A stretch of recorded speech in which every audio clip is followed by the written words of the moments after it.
When I see Mark, I just see Mopar. I see Mopar in the true expression of passion, commitment to the brand, enthusiasm for every project. Oh, I'm sorry, Phil, I didn't mean to. Or you go on with what you're saying there about. This time on Graveyard Carz. This is what makes an E-body steering column kind of unique, is this little adapter piece on here. Dave makes a final push to get Buck's 383 Challenger RT finished before tackling the newly revealed 392 Hemi Cuda full-time. Ron from Magnum Force surprises Mark with a plethora of suspension options to enhance the firepower Cuda. Holy smoke. Well, I got everything laid out so you could make some decisions here on which parts you want to go with. But now he has to decide between original equipment and aftermarket parts. Alyssa gets hands-on experience with Buck's Challenger decals. God, those are the toughest ones because of the way they're cut. I think that looks really good. And Mark shows off his moves for Will with a new magic hat. But when the sponsor of Operation Firepower decides to visit GYC, the ghouls race against the clock to get the 392 crate Hemi mocked into the car. It's almost on that hose. It's gonna hit on this hose now. Will they get it installed before he arrives?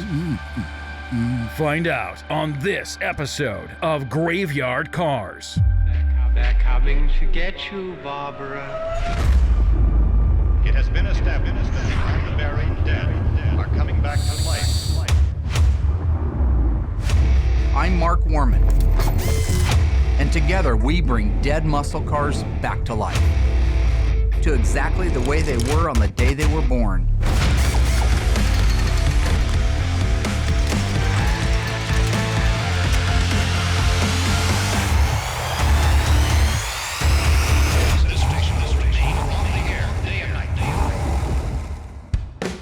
In case you got stuck filing TPS reports, here's what you missed. Mark first unveiled Operation Firepower to the ghouls as his own unremarkable 71318 Cuda. When a mystery client requested Mark for a super secretive project, the ghouls were shocked to learn that not only did they need to drop everything they're working on to restore this car, but that it needed to be showroom ready in only 4 months, making it one of the fastest builds in Graveyard Carz history. Returning from the Dipper, the ghouls banded together and finished the Cuda's bodywork in record time. Mark revealed the true purpose of Operation Firepower, to build a 1971 Cuda featuring a brand new plug-and-play 392 Hemi crate engine. 60 days. When I say there is no tomorrow, there ain't no tomorrow at all. We got to That's the first time that actually makes sense. And the build will be revealed at SEMA in Las Vegas. Now, with the sponsor curious to see it installed before SEMA, the ghouls need to make sure the crate Hemi will fit before his arrival. And to do that, they need some help from their favorite suspension gurus, Magnum Force Racing. Well, if it ain't old Joe Dirt himself. Hey, hey. Wow, look at that. How's it going? How long you guys been here, buddy? We just got here a little while ago. Ron showed up today from Magnum Force. He brought one of his techs with him, Jeff, and they brought all the pieces that they knew they needed to be able to do this amazing conversion that we're getting ready to do. Yeah, we've got multiple suspensions for you to pick from, and disc brakes and oiling system components. We've got everything, headers, whatever you need. So you saved the day. I'm Ron Jenkins from Magnum Force Racing, and came here today to bring quite a selection of different components for Mark to pick from for this build that they're doing. Yay. Because the time it would have took, if we would have been able to figure it out, we're OE, right? We're OE. Right. The first thing I thought of was you. Awesome. When I got that call, I could hear the panic in his voice. I could hear, and that's understandable. It is really understandable, actually, because we've only recently been going through some of these builds ourselves and understanding some of the idiosyncrasies that you run into along the way. Oh, this is fantastic. We're colliding 1971 and 2016 together, so yeah, the past harmonizes, as Stephen King would say, all right? And in this particular case, I hope it harmonizes on our behalf. I'm gonna tell you the truth, I don't even know where to begin. You know where to start? I got the engine from Mopar there. That's a great place to start. We got an engine. We've as you know, there's a transmission on the way. Yeah. Which is going to play really, really good with this whole thing. So we put the shifter in the stock position, which will be really good. What makes this new technology so good? It's reliability, it's performance, all that. So we've got a number of options for them suspension-wise to get some modern suspension technology underneath the car that's going to make the car handle and drive a lot nicer. This is the only way you learn is trial and error. I have the errors handled. I don't have the time for the trial at all. We all have the errors under our belts. So this is fantastic. So all this somehow's got to get in that car and run. Yeah, and it will. It will. By the time we're done, No kidding. It's going to run nice. Yeah. I'm not too proud to say that I'm concerned and was a lot more concerned before my conversation with him, in as much as I gave my word to Chrysler, to Mopar. I mean, that's it, right? That's the holy grail. I mean, that's the 50-foot, shark. That's the big one. That's the big enchilada. So, I could use a lot of metaphors to describe it, but it's big. It's huge. It's huge, Jerry, huge. Remember Seinfeld? At Banya? Oh, he said gold. It's gold, Jerry, gold.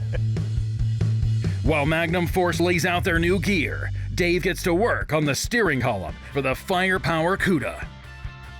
What we're working on here is our steering column for our 1971 CUDA, our firepower car. Kind of gathered up. I had half of a steering column, and so I tried to gather up as many 71 parts as I could to build a column. So I got everything detailed, got everything painted. I got new turn signal switch. The thing that makes a 71 unique from a 1970 or 71 and up is this little deal right here. You got to kind of turn that there to actually release the lock to pull your key out of the column. The other ones, you just turn it, all the way back and pull the key out.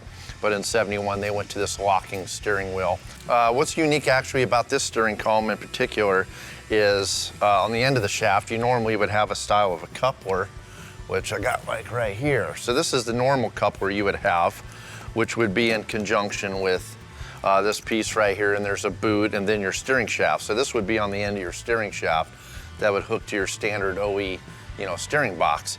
But in this case, you could see we got this really cool U-joint. The difference is we got a rack and pinion system on this. We got a Magnum Force suspension. We're going to use an actual OE original steering column, but on the end of the steering column, I incorporated this U-joint, which will go to the rack and pinion steering. And then from there, I got to actually run this style of shaft, which is a double D shaft. And the double D means it's a D shaped on both sides. So this will actually fit into this end, and then this will actually hook into our rack and pinion steering. So this will obviously be cut down to whatever length I need. We start with the shaft. I'll run the shaft through and get all the pieces on here first, and I'll start building out the front pieces. This is your very end. This is what makes an E-body steering column kind of unique, is this little adapter piece on here. This piece will go on the end of it, then the steering wheel actually just bolts onto that.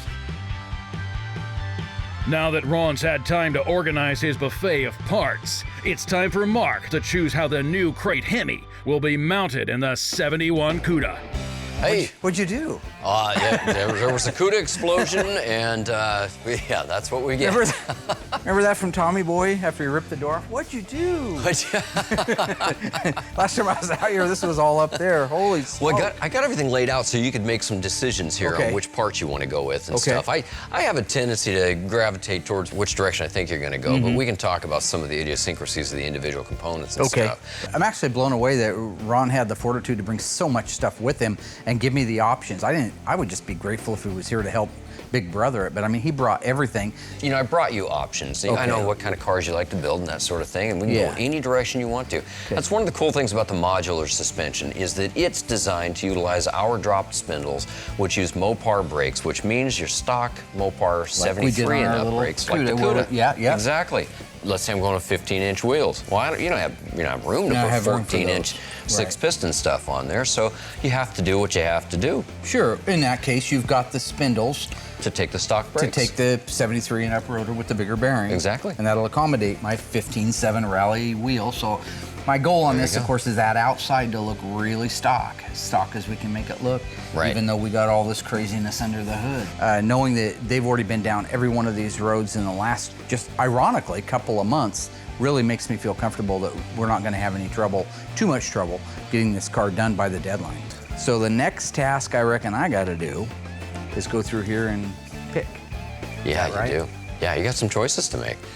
It may take us a while to figure out what the combination is, but I'm fairly confident that because Ron brought so much stuff up with him and we had a few things before, we're gonna find the combination that puts this engine and transmission in this 71 CUDA. I could use any of this, all of it or none of it. Right. What is the, I see the tubular version and then I see the one that we put in the little 70 CUDA, is that right? Right, yeah, And that's exactly. called what? That's called the transformer. It's our modular suspension. It's the one that allows guys to be able to build this incrementally if they want to. But its advantages over the other one, strong as Oh, it looks strong. Strong, strong, strong. Okay. It's solid, what, 1/4 inch steel? Extremely beefy. It's a combination of 3/16, 1/8 inch. Those lower control arms are built much like you'd see in an off-road truck or something. You're not going to hurt those things. So very, very burly. Okay. Very beefy. So it also would inherently weigh a little bit more, It would too. weigh a little bit more, right. For guys that are going drag racing and aren't going to see quite as much street abuse or something to that There you go. effect. So you can go with one of the tubular suspensions, too. Okay. Going to lighten things up. That would lighten the suspension up between 100 and 150 pounds, believe it or not. So you can imagine from a drag race standpoint, That's cubic, yeah. That puppy's ideal. Yeah. Your passion for stock brakes, for example, this puppy uses our stock Mopar dropped spindle. When I say stock, it's a dropped spindle for a Mopar, but it's based on stock components. So you could put 73 and up brakes on there if you wanted to. So you want a single piston floating caliper staring you in the face outside the wheel, that would be the way to It go. sounds weird, but that is kind of what I want. So would this be the knuckle that I'd go with? That would be the one. That goes with that suspension, as a matter of fact. So Mark's chosen the modular suspension, our transformer as we call it. And that's definitely a good choice for this build. For what the intended use of the car is, I think that's going to be an excellent choice. So if I was sticking with the stockist look, I like this. I think this is closest to what a K-member would be looking like instead of a tubular. So, and you're saying this one, we can just put those spindles on it, put the 73 and up rotor and bearing setup on it, the single piston caliper. Exactly. I like that look a little bit more than the tubular look. Although I could see for the race guys or the guys that are really getting serious about weight, horsepower to weight ratio, the tubular one would be the way to go, no doubt, hands down. So we go coilovers, tubular, completely adjustable upper control arms. We go with the modular rack, which is called the, again, I'm sorry? This is a transformer. Transformer, Yeah. okay. All right, so that rules out a lot of other stuff that's sitting here. This, I assume, is going to adapt me. Will that adapt me from the Mopar steering column? It sure will. Okay. This end is 3/4 of an inch, so that's going to go over the stock column. Got so it. you can just trim your column based on where you Got want this it. to fit. This is going to go right on Beautiful. the rack and pinion. Use a stock OEM. That's Yeah. beautiful. We've got quite a few different aspects of this covered now, so I think that this is going to be as close to painless an install as one could hope for. We'll marry the engine, the transmission together. We'll get the mounts on it. We'll get them mounted onto our transformer suspension, and we'll go get the car over onto a rack, and we'll try to marry them together and see what kind of interference we have. Is that it? Sounds like a great plan of attack. I love it. I love Awesome. it. All right. I'm doing this because I don't want to do any lifting. You guys enjoy yourself. Hey, where'd Mark go? Yeah, Mark. Give me I think I hear my phone shake. ringing. Yeah, I think his Good mom job, was. guys. Good Where'd job. Mark go? I think his mom was calling him again. Oh, that's who it is. It's my mom. I got to talk to my mom. Okay.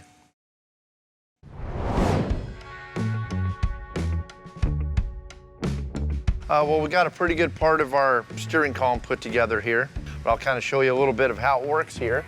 So here's your actual steering wheel lock, and there's like a little star piece, this dude right here, that'll go on there after, and it'll kind of fit in there, and this is what it locks in to lock your steering wheel.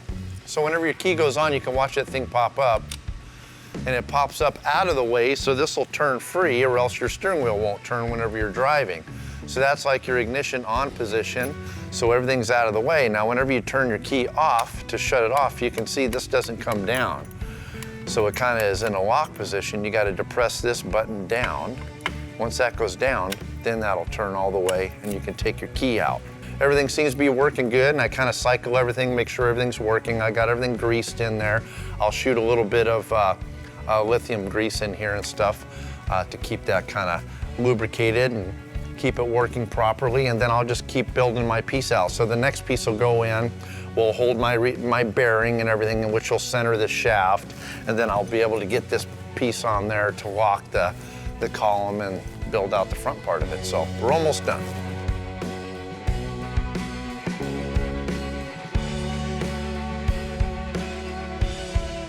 Yeah, I got the turn signal switch in there. All I got to find is the turn signal actual knob and whack one of those. Hey, boss, check this baby out. It's our firepower column.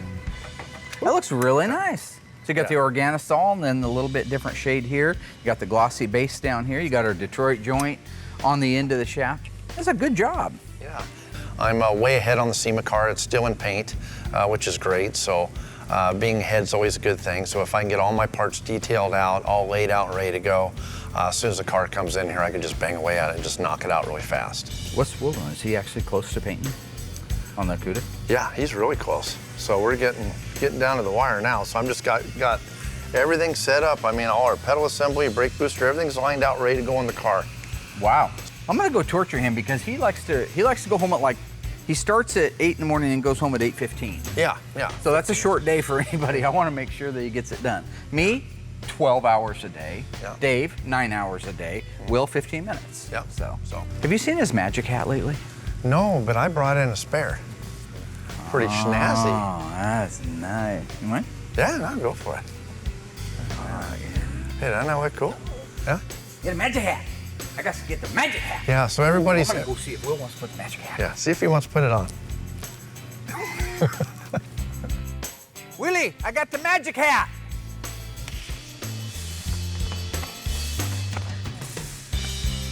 That's with this hat.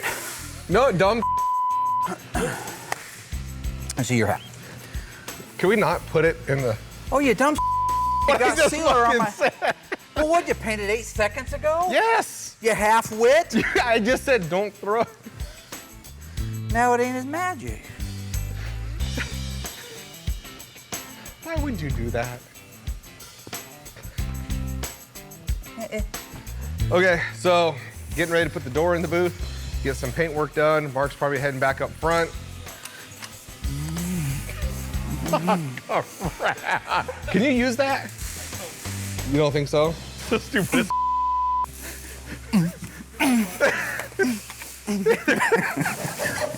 Who has sex with a fire extinguisher?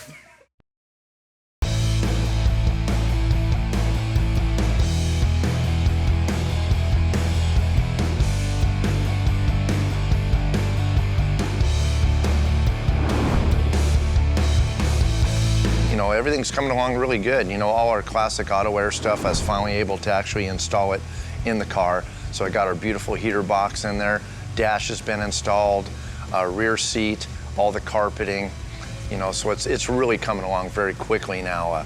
All I got to do is, you know, kind of a few parts trickling in here and there, and just a few more pieces to put in the interior, and then a few more things to do in the engine compartment. We'll be ready to start this car up and head down the road. With headway made on Buck's Challenger, Dave steps into the engine room to help get the 392 ready for installation. So I just got back out into the shop. The guys have been working on the engine all morning long. Just a quick update. They've had to take the flywheel off to put the second part of the scatter shield on. This is the big steel plate that protects the back of the block should something come unglued. The rest of it is the actual bell housing as part of the scatter shield as well. Now you see that they've got the oil pan off. This is kind of a cool thing. Because we're using the Magnum Force transformer suspension, we got to use a rear sump type pan, which Dirte brought with him. It's a gold Milodon, but to put it on, this was designed to go in a Challenger, which is a front sump. What that means is, this is the pickup tube that came with the engine if you were putting it in a Challenger, and it locates it geometrically at the front of the engine. This one changes it. If you were to bolt it in the same location, it moves it to the back of the engine, the gold one. That means it takes a different oil pan. This is all Jeff's idea. Jeff had us fumbling around for a while here, trying to find our way to figure out, well, let's weld a tab onto the windage tray. So we were getting ready to just reinvent the wheel.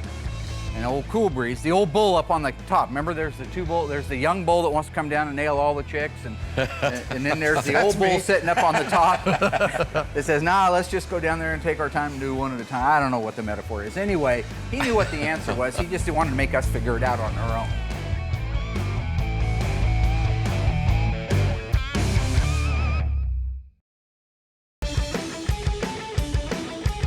I'm taking every second I have right now to get as much done on Buck 71 Challenger as I possibly can before I get stuck with this firepower CUDA. So I'm going to try to knock out the rear bumper as well as the rear valance and get the whole back end of the car done. You putting it back together? Hey, what's up, Will? Oh, another day. Check it out, bud. That looks was awesome. bad, don't it? Yeah. Yeah, nice job on the blackout, man. Nice job installing it. Yeah, it looks sick whenever you get all the back panel on there and the tail lights. Dude, these are just some all the different masking and... I like this. I'm starting to like the 71 tail end a lot better than the 70. Thought the 70 was pretty cool. But Any this tail is looks good. Yeah, there you go. Right. Yeah, but this looks really mean though. Yeah, it's cool. It does. You get ready to put the bumper on? Yeah. Hey, while you're here, man, you want to give me a hand? I'll take over since Alyssa's not here. So Yeah. This is her Yeah, that'd be forte. great. Help out a whole bunch. I got everything just kind of loose. I just need help kind of putting it on there, and so it's really cool. We got a great team here at GYC, and it's great that we all work together, and so it shows in our work. I like how you favor your side. Yeah, I was gonna say, there you go. Thanks. I just need one to kind of hold it in place there. So how's things going at the paint shop? You keeping caught up? Define caught up. Well, according to Mark, every car out in the parking lot primered and ready for paint. Yeah. Did yours thread all the way up? Yeah. Of course it did. Yeah, the bolt will start to spin as long as you can get them started. It started, but I don't want it to swing down and hit the quarter. It shouldn't. It should sit about like that. Yeah, that's not bad. I'm gonna put my finger there. Cool, that'll work there. So that never swings down and hits? No, it should have enough gap in there, right? Oh yeah. Yeah, we're good. I'll tighten it up a little bit, and then I leave all these loose so I can side shift it. Oh, okay.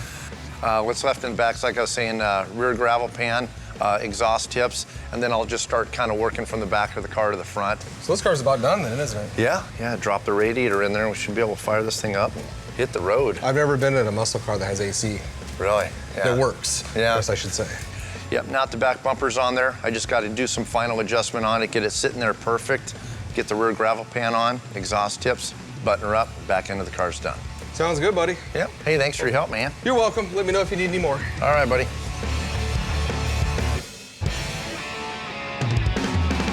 I just finished putting in all the tail lights, the rear tail panel on the car, putting on the back bumper, the rear valance, the unique, chrome tips that the Challengers had on them, back in 1970.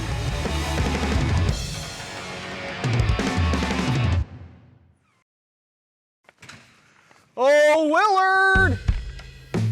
You can just go with Will if you'd like. Hey, Will, Yeah. you got a package in the mail for you.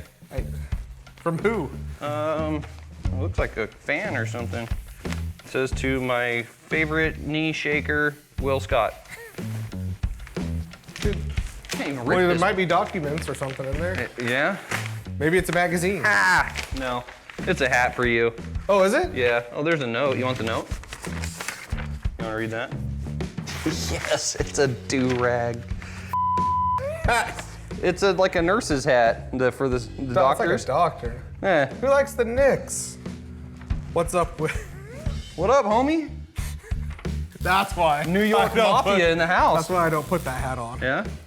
I'm giving you this in hopes you will wear it. He's gonna be disappointed. That's okay. I make it look It good. might even bring them luck. You're an awesome painter and would love to have you paint my ride. I have an 82 Cutlass. Yeah, Gutless Supreme. It would look super sweet, plum crazy, right? Anyway, continue doing what you do and don't let Mark bring you down. He's whack. Thanks, Clyde. Right on. Well, Clyde, I don't paint 1982 Cutlasses.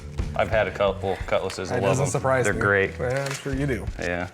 And I don't like the Knicks. So thank you for the nice letter and the nice hat, but if we're going sports and basketball, we gotta stick with Miami. So. Are you gonna wear this at all for your fan since, you know, he No, I sent told it him in? thank you. No, I said I know thank you you. said thank you, but I mean, you could at least go that little bit further for the, you know. You've been told that a the few viewers. times, haven't you? A little bit further, but don't bump. I asked America to send me hats. Obviously, with what I'm wearing, that's not quite what I received, but this is what I received so far. You got a lot of hair. Oh, look. There's a lot of hair. You got gloves, scalpel. So, thanks, Clyde. Appreciate it. I hope it wasn't used, or I just thought about that. Yeah. Hey, you Put know what that you on. could do is sign it and send it back to Clyde. There you go. So I will personally sign this, and I'll get it right back in the mail to New York City. So, thank you. I'm gonna do Bondo in this thing. Heck yeah. You like the Knicks? I like sports. Oh, you're one of those guys. I'm a basketball fan, you know. Okay. Just send normal hats. Hats that got some cool on them. You know, something cool. So I guess you know what? I wasn't specific when I asked for this. So send me your hats. Just make sure they're cool hats. So thank you, Clyde, for the hat. But I do need to get back to work, and this hat's not going to quite make the list.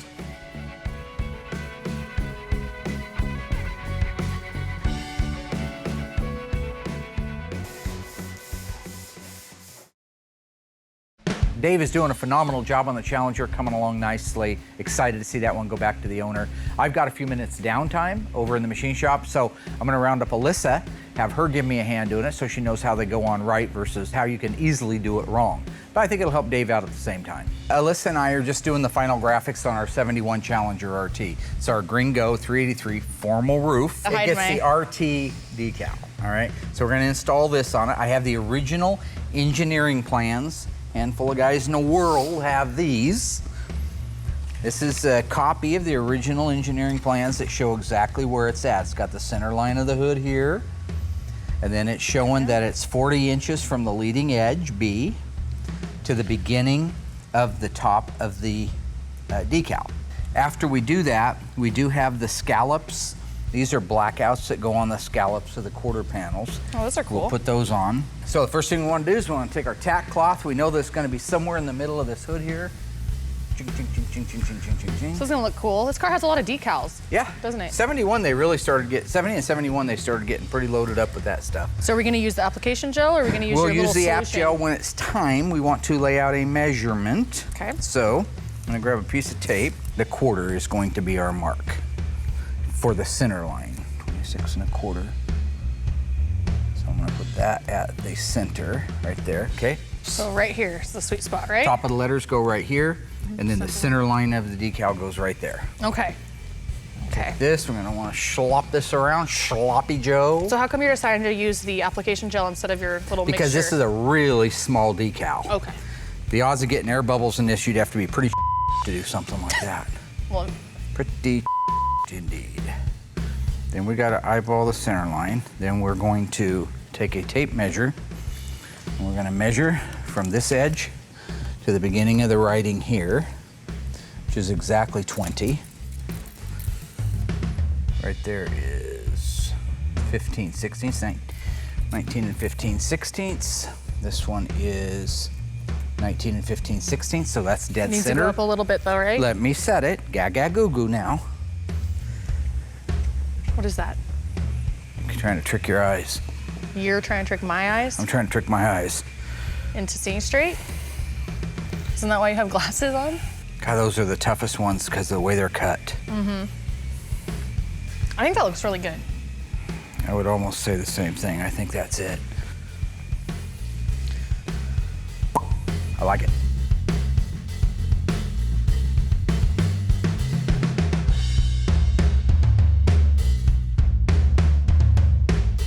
Once we have that laid down, we can pull up our edges of the backing paper. And you still want to move kind of slow, but that's what's nice about that gel that they provide is for these smaller decals especially, it's awesome. Yeah. Because look at that. If that was my own solution, I would have had to wait a couple hours to be able to pull it off of there. Yeah. Looks good. Yep, I like it. Yeah, this is a cool car. All right, so now we got to put on our scallops. It was a 1 year only, it was 1971, all right? It was the first and the last year for the scallops. Not positive, but I believe it's J46. I'll do the back one here first, so I need my application gel. And I'll need my squeegee. All right. Oh, it scares me.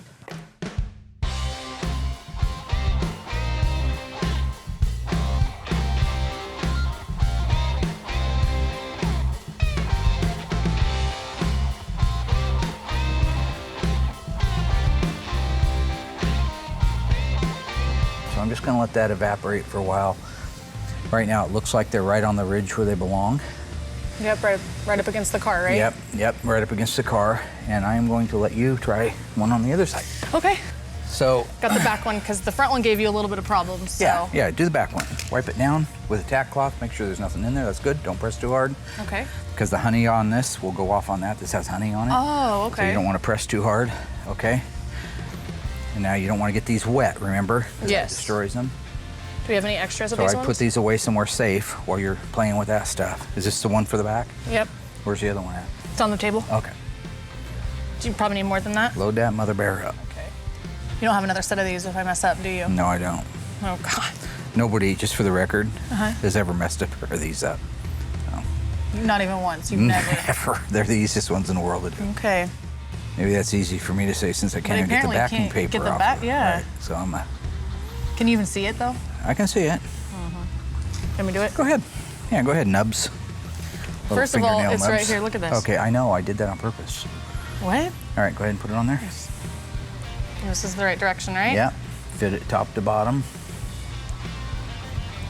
That's probably pretty good, but the bottom needs to go in a little bit more towards the body. What you can do is you can center this, you can get this part here locked down so it won't move, okay? Okay. So squeegee that center section out, so now once you do that, you know it can't move in here. Now you just work your ends. Okay. Well, don't be afraid of it. Well, you scare me. I'm afraid of you.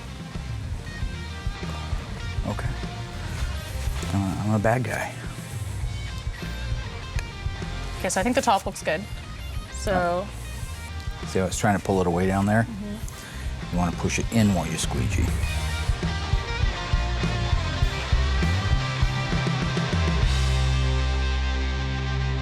So we got the Challenger done. Her side turned out really nice. Good job. The RT is on the hood as well, looking gorgeous.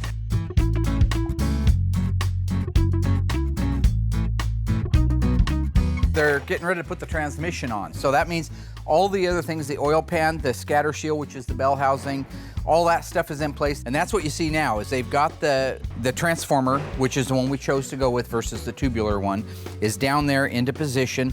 We've got the transmission ready to slide into the clutch and bolt up to the bell housing.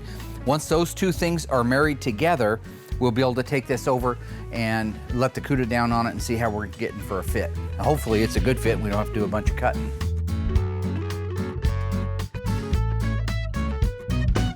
That was a There's little rubber too band easy. down here, I know. All right, that's way too easy. Everybody stop. Do it again. It went way Let's too rethink easy. this, yeah. Yeah. Hey, guys. I know, that's cool. Hey, Alyssa, how you doing? Good. My name is Alyssa. Jeff, Nice to meet you. good to meet you. That's Ron. Hi, Ron. Hi, nice to meet you. Nice to meet you, too. It's been a good morning. It's been a very good morning, yeah. Yeah, a couple of little struggles along the way. We were lacking a few tools, but it's all part of the learning process, and this is definitely going to help us to help other people to be able to do this process sooner because we'll be able to tell them in advance exactly what they can anticipate. Yeah. This is what you got to do. You guys are kind of pioneering the way, huh? A little bit, yeah. Looks good. We got the transmission bolted on there right now, so looks like they're trying to unite the transformer down there, the cross member, with the engine. Get that done, we'll be able to move it over to the other side and see how it fits in the car.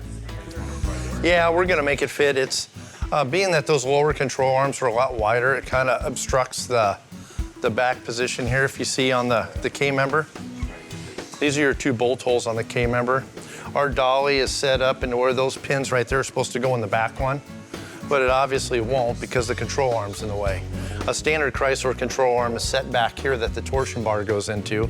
This doesn't use torsion bars. It's got this big lower control arm, so it's obstructing that. So we're gonna try to just put the front holes on the pins and then the transmission will hang out a little bit, but it should be just fine. So we're just buttoning up the last motor mount and That stayed. That big old bad boy, what you gonna do? I gonna do when I come for you. It's awesome. So yeah, after the guys get it loaded up on the engine stand, we're gonna take it over to the assembly shop and get it put in the car.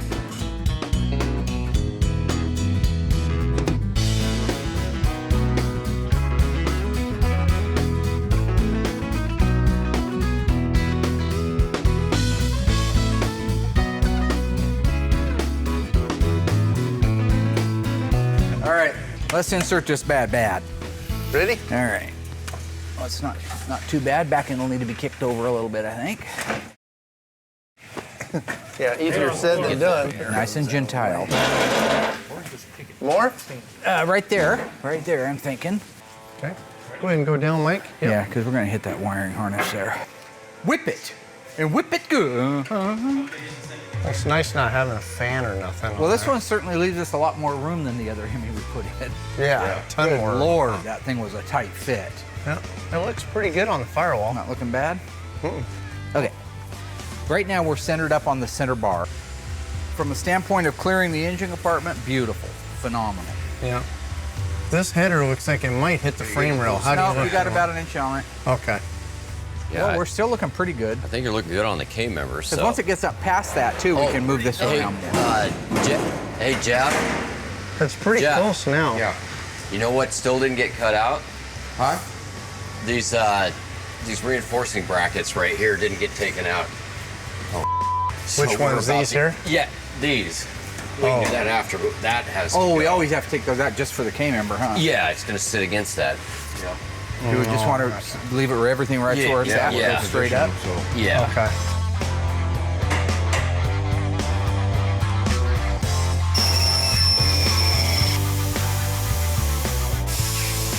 All right, we have to take a little bit of a break there and remove the factory gussets here that once held the, was that the bump stop? That's for the It was bump the bump stops. stop, reinforcing for the Yeah, bump the stop. reinforcement for the bump stops, we had to take those out. So now we have a nice flush mounting area here for our Magnum Force transformer to go right up against. So now this area will fit flush with the frame rail area. That's just one of the mods. We had to do it before too on the 70 CUDA. We just all kind of got so excited about putting the engine in we forgot. Anyway, 10 minutes later, here we go. Yep. And it's the power of love. Yep, good job. Got it. Okay, keep coming and We're looking good so far on the back of the transmission. How you doing on your K member? Still got a really ways. great. It's almost on that It's hose. gonna hit on this hose now. That's right there. That's it. As far as you can go for the moment. Okay, hang on there, Got a couple doodly of doo. bolts started in those two rear I got them holes. up on that back window right to your right, Mike. Things are looking pretty good, actually. We came right down on top of the K-member bolts right off the bat. It was almost like we planned it. Mike, can you pull down on this front frame rail? Something's hitting. Yeah, the bell housing of the tranny's hitting the pinch weld around the Or base, jack up around right the there. transmission, the bell housing tunnel. So we got the K-member bolts, or the transformer bolts in this case, up into place. Royal showed up, of course he did, now that all the hard work's done. He's underneath there right now. They're putting the transmission crossmember bolts in it, so everything's kind of supported on its own. Then we can raise it up, look at our clearances, see what kind of provisions we may have to make, and maybe at that point do the final cut and fit, weld in our tunnel. With the engine successfully installed, Mark anticipates the arrival of the man responsible for this project, the president of a very special company. Right now, I am waiting the arrival of Pietro Gorlier. He is the CEO of Mopar. He's coming out to check out the car, check out the shop, check out the build, make sure that things are going the way they should be going, and we're pretty excited around here, you know. So, yeah, it's that or no car. So. Okay, well, so here's where we're at. We've got our 392 Hemi installed. I'm Pietro Gorlier. I'm the president of Mopar. You met Ron earlier from Magnum Force. How are you doing? Nice to meet you. He was gracious enough to come up and help us with his suspension. Now, we could have adapted that onto the stock Mopar K-member, but being our short time period here to be able to get this car looking the way it needs to for SEMA, he had already invented the wheel, so I didn't want to reinvent it. So he came up very graciously and installed his really cool rack and pinion system, which is actually great anyway. So the project is, first of all, to bring back the ability to drop a Mopar engine, a heavy engine with a proper controller and harness into a car for restoration. So we decided that only someone that is really specialized in Mopar cars can do the first car with this new controller, harness, and engine. this is something you're going to love, and this is going to be such an easy promotion. So you've got a basic 71 CUDA here, that's all. Yeah. That's the only penetration on the firewall, one clean penetration. That is the factory floor hump right there. Everything you see is 100% factory, except that to get the Tremec 6-speed, we had to cut a small section of the transmission crossmember reinforcement. That's it. And I like the pistol grip. I love the pistol grip. You can't argue with that. Can I ask you a question? Yes. You have a big shop. You're an expert. Yes, sir. What about if I am really just a guy that wants to do this in his own garage with, a dad and son? The claim to fame here isn't the first time we built a 392. You've been offering that for a while. It's the ability to put it in anything that you want to with the least amount of headache when it comes to the wiring and making it run. That's exactly the idea. When you talk about Mopar, you need to find really the passion for the brand. And only in this place, you find people that have dedicated their life and their work to Mopars. And so, perfect match. With the controller and the wiring that you've made available for this, it just sparks the imagination now as to where are your limits. They're literally in what you want to put it in now. Where before is, I was terrified at the idea of trying to put a late model Hemi in any of my cars because of the wiring. That was the only reason. Yeah. It's done. Problem solved. It's done and done. Problem solved. I'm excited because it will be finally the moment where we will see this engine, this controller, this harness to work in a car and bringing it back to life. So I can't wait. Well, thank you, because Mopar, it is what it is, thanks to people like you that are keeping Mopar alive and keeping the heritage of Mopar fresh. Yeah. Thank you. You're very welcome. Thank you, my friend. All right. Okay, party time! In case you got distracted Googling TPS reports, here's why the ghouls didn't sleep this week. Alyssa successfully applied the final decals on Buck's 383 Challenger RT, while Dave completed the interior, steering column, and rear end on what Mark would call a gorgeous Green-Go panty dropper. Mark and Ron went over the options for the Firepower CUDA's new suspension, ultimately deciding on an old-school look with new-school tech. Will received mail from a fan and a new magic hat. Will this be the start of a new trend? And the ghouls came together to get the SEMA CUDA's engine installed for fit, just in time for its sponsor to visit the shop and see its progress with the new Crate Hemi. Now, with only 40 days left before the CUDA is revealed at SEMA, the only question is, will Mark's ego be too inflated to finish the build in time? Only time will tell. He was saying yes that he thinks Mopar thinks to me. But I was saying actually, Mopar or no car. Oh, hey, no. Whoa. Time out. That's Mopar or no car. That's my, I invented it. Mopar or no car. Okay, you may be the CEO of Mopar, okay, but I invented that line now. I don't have it written down. And I've been saying that line for 7 years. All right, he gets it. You win. Thanks, brother. Thank you. All right.